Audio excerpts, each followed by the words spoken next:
This YouTube channel is basically a little journal that I keep so that I can teach people, because the fastest way for me to really internalize an idea and really learn it is to teach it. And so the ideas that I want to have better ingrained in my mind, or the ideas that I teach on a very regular basis to my clients, or something that I'm just like excited about and I want to brainstorm, I post to this YouTube channel. So if you're new here, welcome, welcome. What an unhinged little intro. I use ChatGPT to punctuate and to fact check all of my essays, my transcripts, and everything before I make the video. So ChatGPT has a lot of my essays and a lot of my transcripts saved in its little database, and I was like, hey, ChatGPT, I want you to teach me something. I want you to teach me things that'll blow my mind. And so I've created this little idea that I'm going to kind of react to from ChatGPT. This is kind of different from most of my scripts, but I think it might be kind of fun, and I just want to change it up. And I feel like my channel's small enough that nobody really notices what I do, and this could be really, really fun. So the first idea is you're not procrastinating, you're protecting an identity that will die if you succeed. And actually, I think that's super, super true. I think a lot of people develop an identity that says something along the lines of, I work best under pressure. Sometimes that works for people and sometimes that doesn't. I don't think you necessarily need to procrastinate in order to put some pressure on. Whether it's the idea of procrastination that they're fighting against, or if it's something totally different, in order for anybody to progress, you really do need to let the identity die so that you can succeed. And that's because a part of our brain works in a way that says consistency equals survival. If consistency equals survival, that means if I haven't already achieved it in the past, then my brain is going to see it as unfamiliar and potentially a survival threat to the future. And so if you're trying to do something that you've never done before, even if in your mind it's a positive thing, if the brain sees it as something foreign, something too different, then it will reject that idea. It'll push it away. You're protecting an identity that's going to have to die in order for you to succeed. I just made a video about butterflies, actually, and talking about this idea that the caterpillar basically has to die and literally turn into just biological soup, and a butterfly is going to emerge. If you're going to become the butterfly, you have to let the caterpillar die. If you're going to grow out of your shoes, you have to let the old cells that were you die. If you were sailing a ship in the ocean with a boat and you slowly took a board out and replaced it with a new board, and you did that periodically over the course of about a year and a half, you would have a brand new ship. If you replaced every single piece with a brand new piece, and you do that too with your own body, we go through these cells. Like every cell that you were born with is now dead.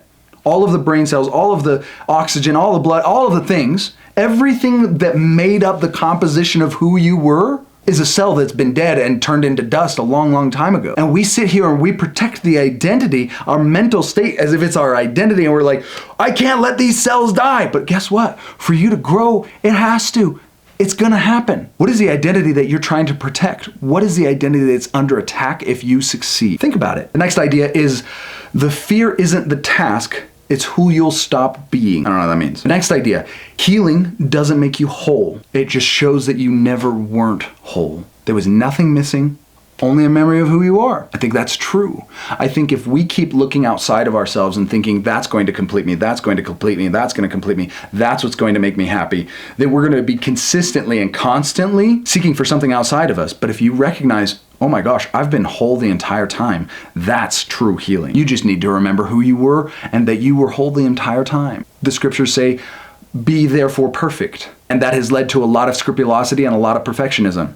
But if I look at it as if it's saying, be therefore whole as your Father in heaven is whole, I think that's really, really empowering. The next one is, the voice that you think is your intuition is often just your trauma impersonating God. I can tell where ChatGPT is picking this up. This is derived from a video that I made a couple of weeks ago where I was talking about how a lot of people think that because something flows naturally for them, or they feel inspired to do it, then that automatically means that it's the correct thing to do, or that it comes from God. Something kind of wild to think about. Your conscious brain is intentional, while your subconscious is much more automatic. And so a lot of people think, oh, well, it just came naturally to me. It felt like the right thing to do. Oh, I don't know. It just came automatically. And I think that often what's automatic is not necessarily God. I think that a lot of times we think that it's the right thing to do. And I think that it takes a lot more discernment to really know if something is revelation, inspiration, or if it's just your subconscious doing what it does automatically to try to protect you. Because again,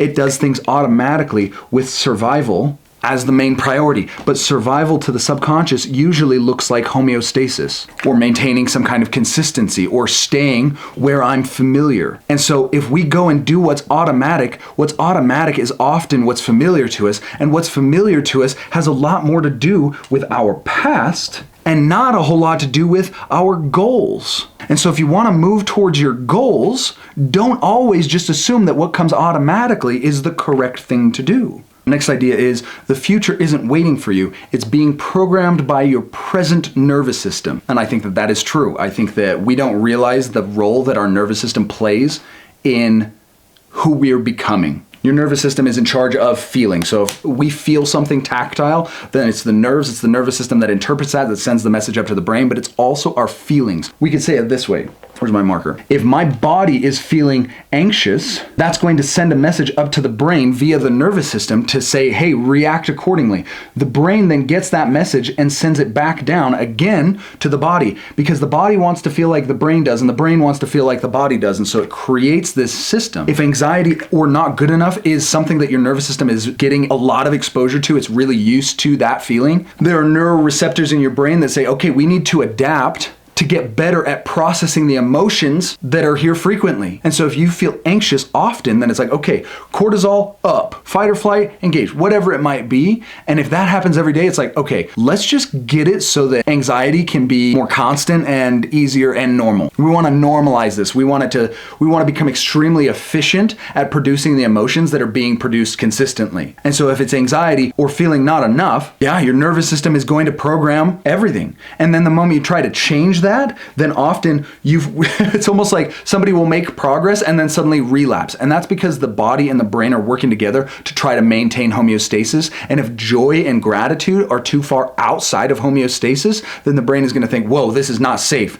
And the nervous system is going to spike up. You're going to feel this anxiety, and you're going to want to go back to where you were, right? Because time isn't linear, it's recursive. You're the code. And so you've been coding your nervous system for so long. If your entire past is there backing up the idea of anxiety or not good enough, and then you try to change it, the body's going to say, hold on just a second. And so if you really want to get out of this habit, as Joe Dispenza would say something along the lines, if you want to get out of the habit of being yourself, if you feel something like anxiety or not enough, and that's a part of who you see yourself as, it's going to be a very, very conscientious, very intentional road to get out of that. The next idea is you can't become limitless while clinging to an image built in survival. And not that survival doesn't work, it's that survival is kind of a lower, lesser plane. Let's talk about abundance motivation versus fear or scarcity motivation. And when I teach the difference between abundance motivation and fear versus scarcity-based motivation, a lot of people have told me, they're like, yeah, but fear has worked for us. Fear has gotten us this far, right? What's wrong with fear? And I'm not saying that fear doesn't work.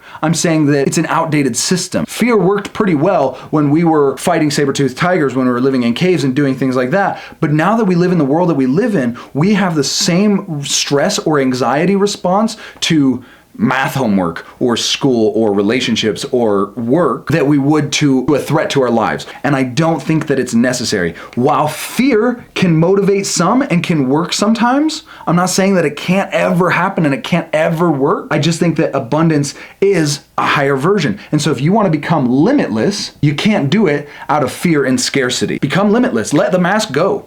This one says, you don't fear failure, you fear collapsing the version of you that was built to be accepted.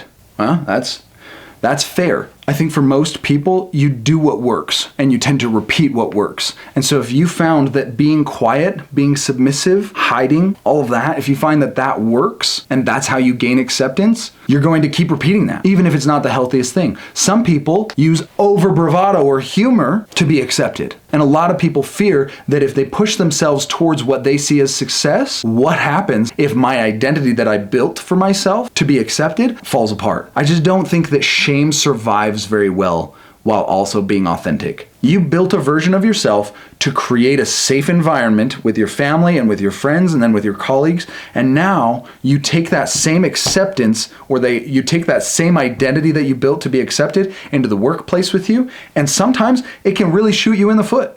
And I want to bring up the idea that you're meant for a lot more than just being accepted. Rejection doesn't necessarily mean that you're going to die. And I think that you know that logically, but it sure is hard to connect to conceptually, intellectually on a deep, deep level. The next one actually might be the first one that's actually given me a second to think. This says, God doesn't give you purpose, God gives you consciousness, and purpose is how you wield it. That's a big deal. I've always thought, oh, well, God gave me purpose, but I think that God did allow me to choose purpose. I don't know. Did we all come down here on earth and with predestined purposes that we're supposed to fulfill? Or did God say, yeah, you pick? I think he probably said that we're supposed to pick. He gave us agency, the ability to choose.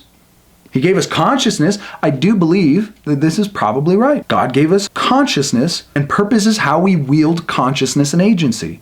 I've thought a lot that agency is something way more important than I've ever really given it credit for. I'm not exactly sure why, but there's some connection between consciousness, agency, and godliness. If we're trying to worship God, we use our agency to make those decisions. It's like putting a coin in it's like investing in a certain thing, buying a certain product. We buy into God's idea or we buy into the world's idea, different things like that. I'm not 100% certain, but I do believe that there's something very, very sacred about agency and using your consciousness, using your agency to wield that consciousness.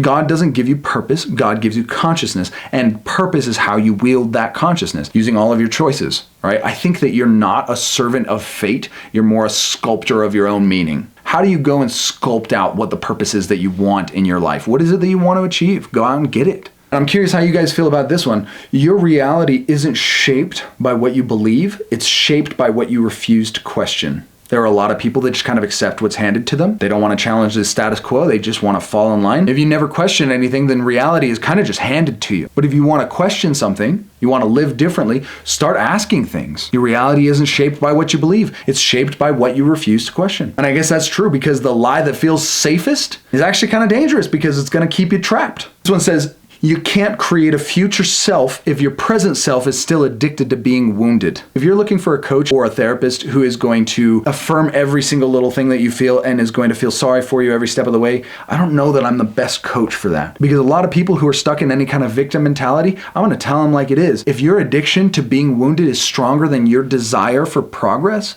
then you're not going to progress. If you love talking about how the world was against you, if you really want to make strides and changes in your life, you're going to have to let go of enjoying being a victim. I think that identity is a habit, and I think that suffering is also a habit. They say there are two wolves within you, the good wolf, the bad wolf, and they say which wolf wins? The one that you feed. So if you keep feeding the victim wolf, saying, look at all of these things, look at this, look at this, look at this. And I'm not saying that there aren't genuine victims out there. I'm saying that the victim mentality is going to stop you from making any progress because you're too addicted to being wounded. You're not going to move. If you go and move, then you have to admit, I guess I healed. Freedom doesn't come from healing your wounds. It comes from no longer identifying with those wounds. Again, you can hold the pain without being held by it. You can acknowledge the pain without letting it control you.